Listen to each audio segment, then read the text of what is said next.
Good afternoon, everybody. My name is Joshua Pollock, and I am co-author of a book about meditation called The Heartfulness Way. And today I'm here to share with you this method, this heartfulness method. And very specifically, I'm here to provide an experience to you, an experience of yogic transmission. So this is meditation with something called yogic transmission. Now, yogic transmission, what can we say about it? Yogic transmission, it is like you can say that divinity is everywhere. Many people believe this. Divinity is everywhere. They say, I believe in God. I believe in the omnipresence of God. God is ubiquitous. It is fine to have a belief like this. But have you ever experienced that? Do you know it? Now, I'm not trying to sow doubt in you. I'm just trying to show you that there are certain things which we believe, but we don't have a basis for that belief. And meditation, practice, yogic practice, it is there to provide an experience, and that experience becomes the backing for your belief. And in fact, you don't need belief once you've experienced something, because you would never go and say, I believe in the sun, or I believe in the moon. It would be an absurd statement, because you've seen the sun, you've seen the moon. You don't need to believe in it. If we say, I believe in God, what does it mean? Could it mean that we've never experienced this entity? Now, there are many things that are real that we do not experience. Physical things, material things, and even certain things like air, which we depend on. Of course, you experience it when there's a breeze, but you forget about it the rest of the time, right? And when the fan blows the air on you, then you certainly feel it, especially in a hot summer day like today here in India. Transmission is like this. Of course, God is everywhere. But then it is possible to direct the flow of these divine currents at your heart. And that is what yogic transmission is. You become able to perceive this entity for the first time and benefit. It's a paltry word, benefit. But let us use it, for lack of a better word. Benefit by that contact that you now have established within. Now, where does this come from? What are we talking about? Yogic transmission. Now, this is something which was rediscovered in the late 1870s, early 1880s, in a place called Fatehgarh, UP, in the district of Farrukhabad. There was a boy, his name was Ramchandra, and people eventually knew him as Lalaji. In fact, that's his picture. That's his picture right there.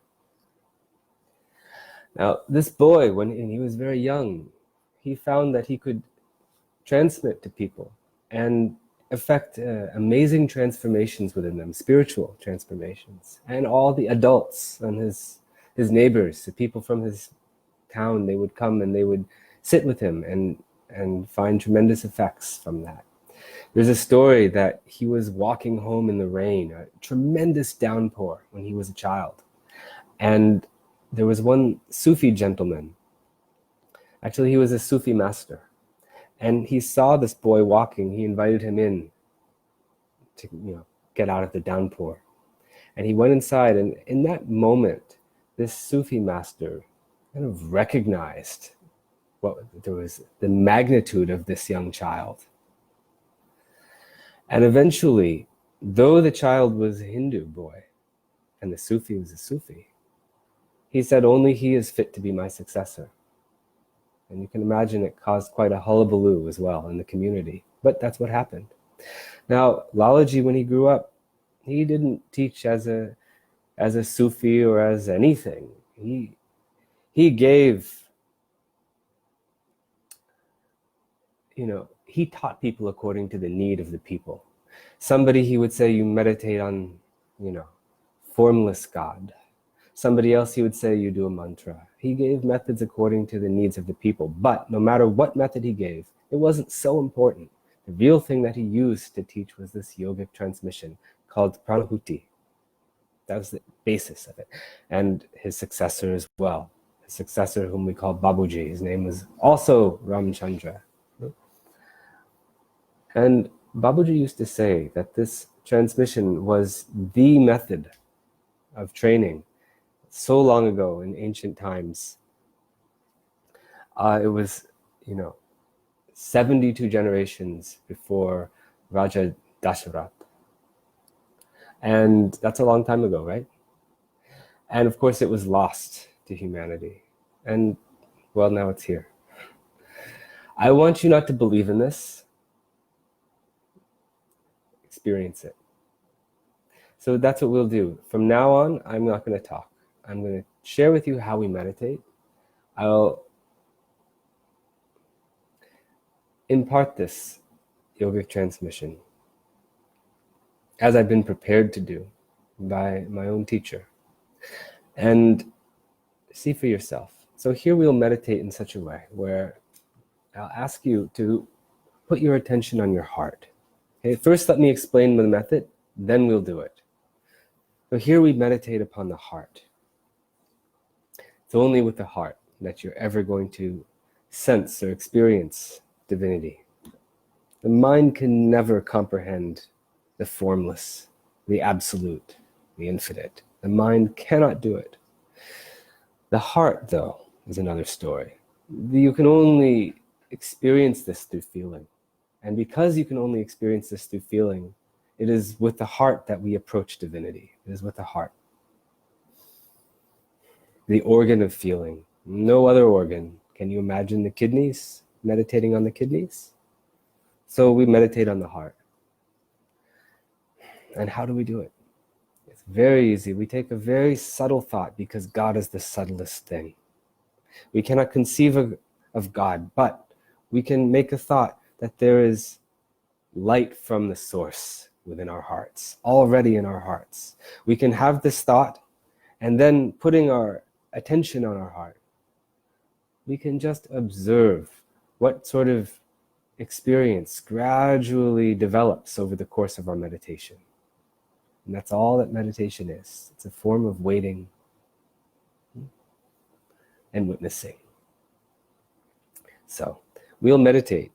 Before we meditate, I will sort of walk you through, step by step, different parts of the body in order to help you relax. And once the body is relaxed, then I'll ask you to please start meditation. And we'll meditate in the way I just described. We'll meditate silently. We'll sit still and meditate. There's no importance given in Patanjali's Yoga Sutra to asana. There's no importance other than to say that the posture should be that which is steady and comfortable. So it is fine for you to sit in a chair as I'm doing. The only thing I would suggest is do not rest your head on anything, or else sleep will follow. So be comfortable and be steady, as per Patanjali's suggestion. Now, please close your eyes.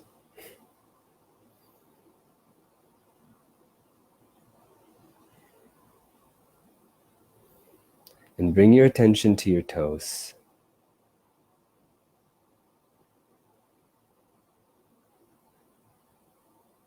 You can wiggle your toes, move them, and relax them.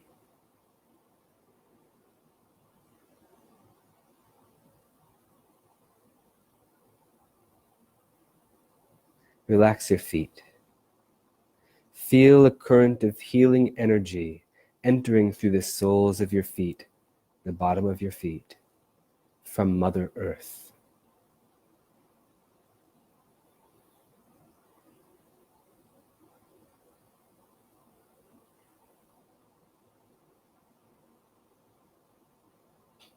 This healing energy gradually moves up your legs, relaxing every muscle, relaxing everything that it touches.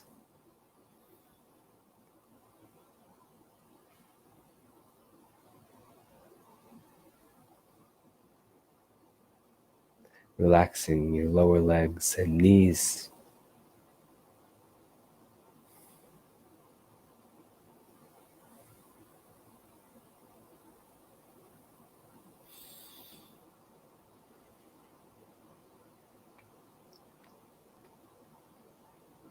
Relax your upper legs.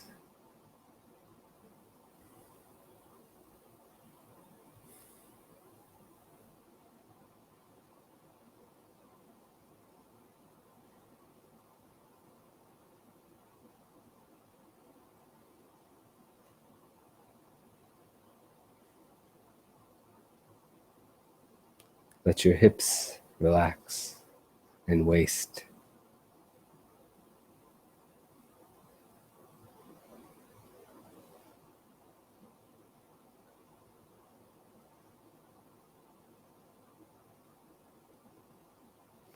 Relax your abdomen.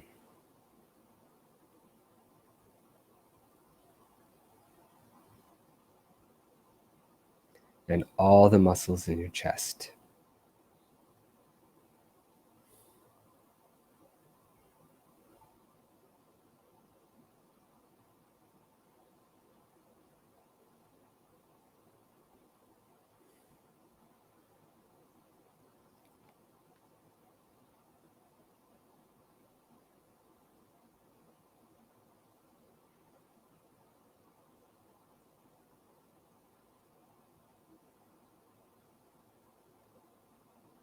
Relax your whole back from top to the bottom.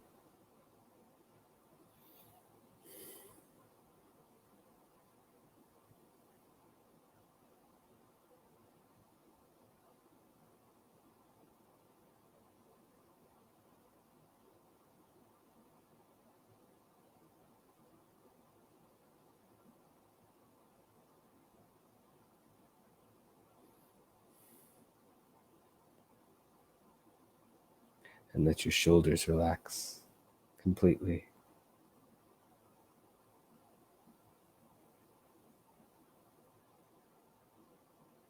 Your upper arms, triceps, and biceps.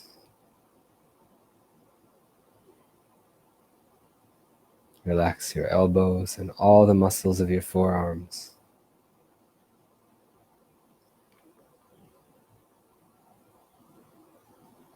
Relax your wrists and hands. Your fingers, fingertips.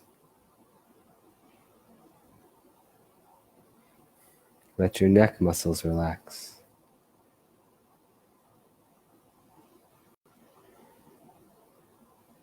Your jaws, let your lower jaw drop. And relax your mouth.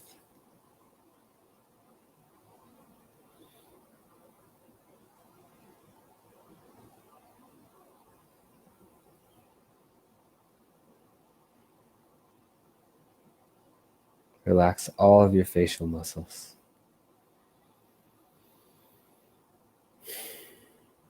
Let your eyes be very gently closed. Let there be a lot of softness around them.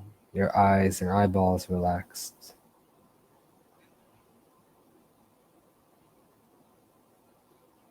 Your temples. Your ears and earlobes. And relax your whole head all the way to the crown.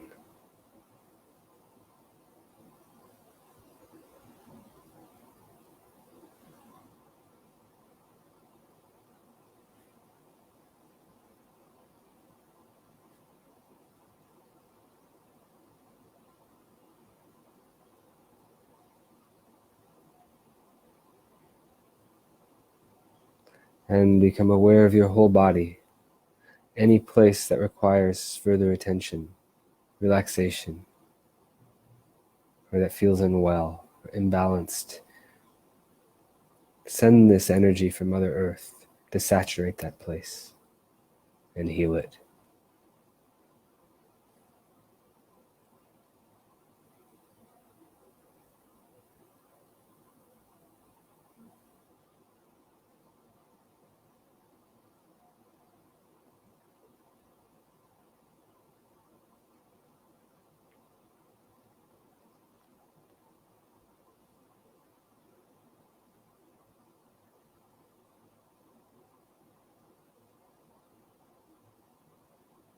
Now come to the heart.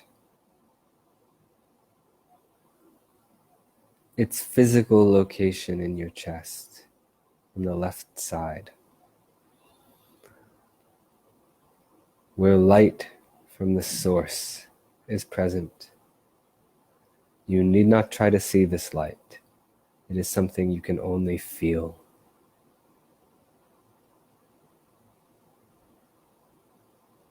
Suggest to yourself that it is present there, and that your attention is already settled there.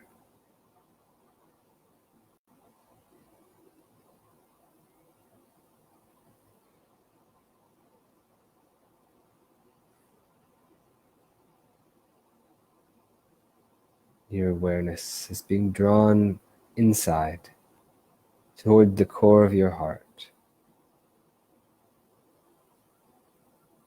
as you get drowned in the inner being.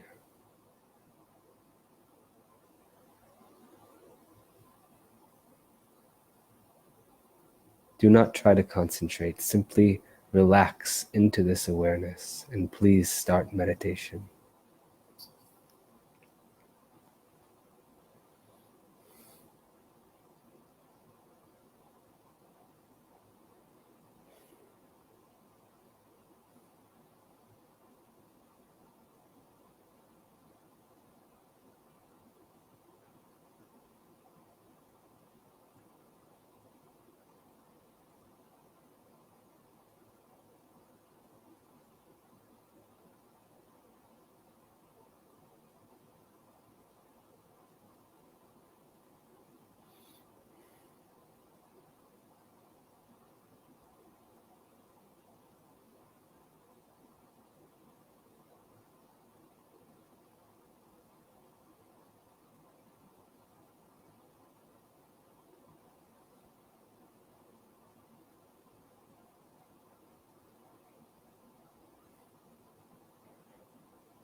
That's all.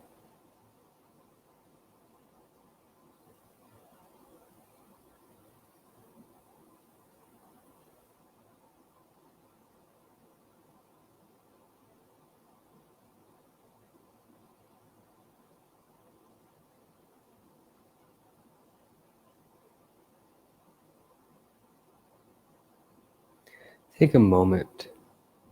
Observe how you feel now that meditation is over, because the effect that meditation creates in you is far more significant than anything you experience while you're meditating.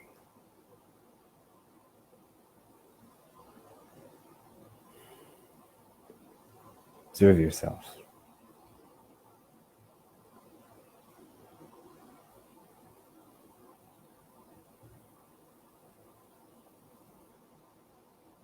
Observe yourself now. Observe yourself in an hour from now, tonight. The effects should keep going. This is like a well. You're creating some meditativeness with this active meditation. You've put your bucket in this well, and now you take this bucket with you. You take this water. You take this meditativeness out into your life, no matter what activities you do.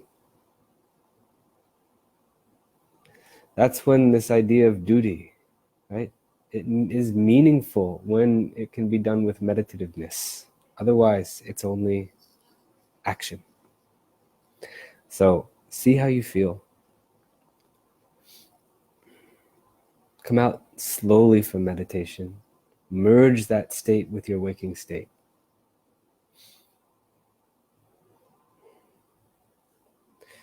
You have now had a hint or a fragrance of yogic transmission, pranahuti.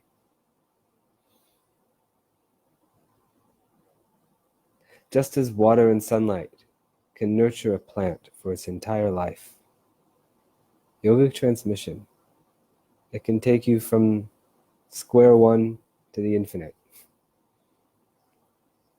Along the way, it'll create many stages and conditions in you. It is said that the Gita was not spoken.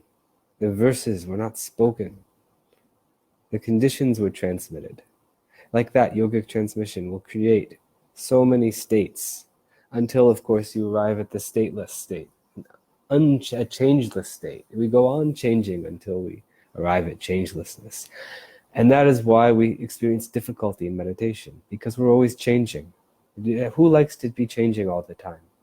Who likes to shift houses? Who likes to shift departments? Right? Changes, they disturb us. But we have to be brave. We have to be prepared for so many changes. If we're seeking our true home, if we really want to arrive there, then many things will have to change and we'll have to go through them. But it'll also be a joyful journey. So don't worry, just prepare yourself for undergoing changes. And if you're not changing, if you're again and again enjoying the same state every single day, then reconsider your approach, reconsider your method. Then it's just addiction. That's it. Right? Like an alcoholic wanting the same drink, the same intoxication day after day after day. So don't get attached to the intoxication that divinity brings. So the heartfulness is all about movement, and transmission brings about these changes very rapidly.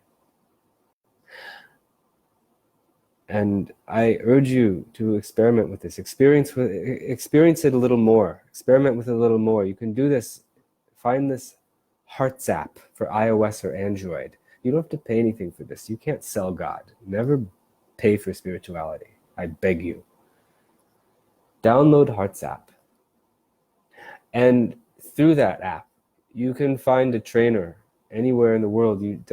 You'll find a trainer who can impart this transmission to you. In the comfort of your own home, you'll sit there, you'll tap the button, and some trainer will get an alert. And they'll say, there's somebody who wants to meditate. And they'll immediately start transmitting to you, and you'll immediately experience it. So you can do this without even interacting with anybody, which is good for these lockdown times, which is the current predicament. So in any case, I thank you all for joining me today. Take this experience further. That is my request to you all.